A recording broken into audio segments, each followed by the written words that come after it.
The sun was sinking behind the golden hills of Willow Creek, painting the sky with strokes of crimson and amber.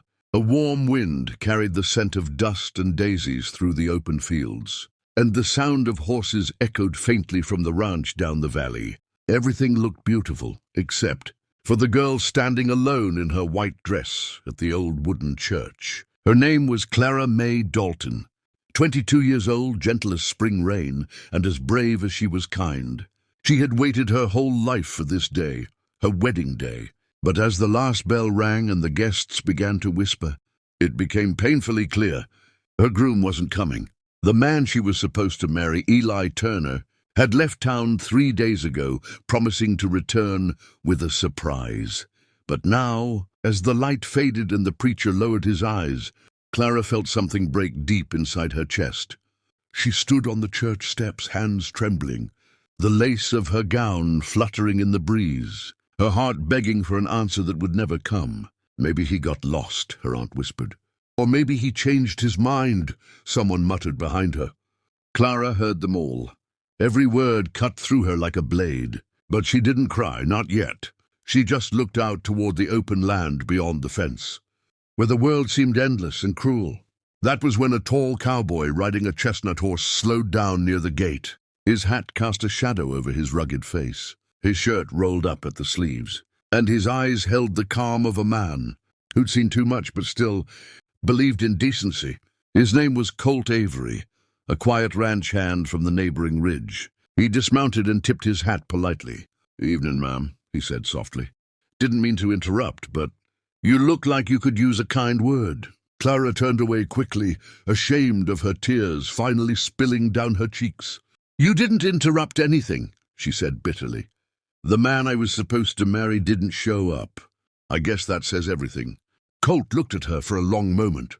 He didn't offer pity, he offered understanding. "Sometimes," he said quietly, "when people walk out, they make room for someone who was meant to walk in." She frowned, not sure what to say. "That's easy for you to say, mister.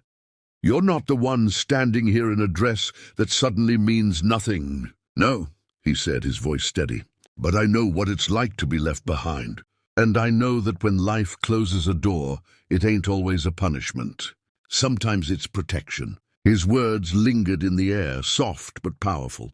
Clara glanced at him again. His eyes were honest, calm, and full of something rare, respect. Not the kind that flatters, but the kind that heals. As the guests slowly drifted away, leaving whispers and wilted flowers behind, Colt walked his horse alongside her. "You shouldn't stay here alone," he said gently.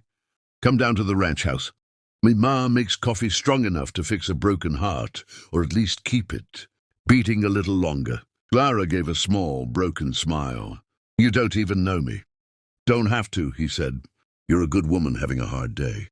That's enough for any decent man to care." Something about his tone, firm yet kind, made her feel safe for the first time that day. So she nodded.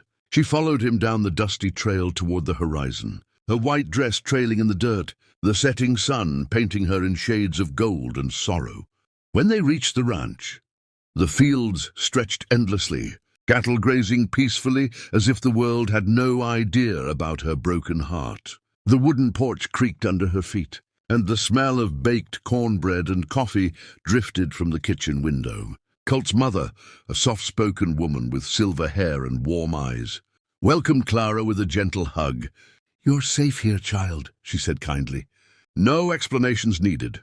Clara sat by the fire that night, her dress replaced by one of Mrs. Avery's old shawls. She stared into the flames, thinking of everything she'd lost and everything she might still find.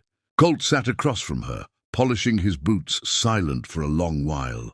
Then he looked up and said, "You know, maybe that man didn't show up because God had a different plan. Maybe you weren't meant to be his bride. Maybe you were sent for me instead." Clara's heart skipped. She looked at him, really looked, and for a brief second, she felt something stir in her chest. Not love yet, but the faint warmth of a new beginning. She smiled sadly. "You talk like a man who believes in fate." Colt shrugged. "Out here on the land, ma'am, we see too many sunsets and storms to believe in accidents." Outside, the wind howled through the valley. But inside that little house, something changed. Two souls, one wounded, one patient, had crossed paths not by chance, but perhaps by purpose.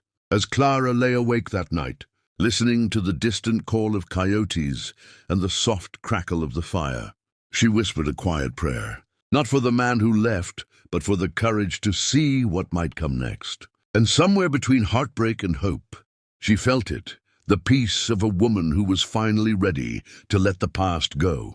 If you've ever been left alone at the altar, or life's plans didn't go the way you hoped, remember Clara's story. Sometimes the pain that breaks you, today is the path that leads you to where you truly belong.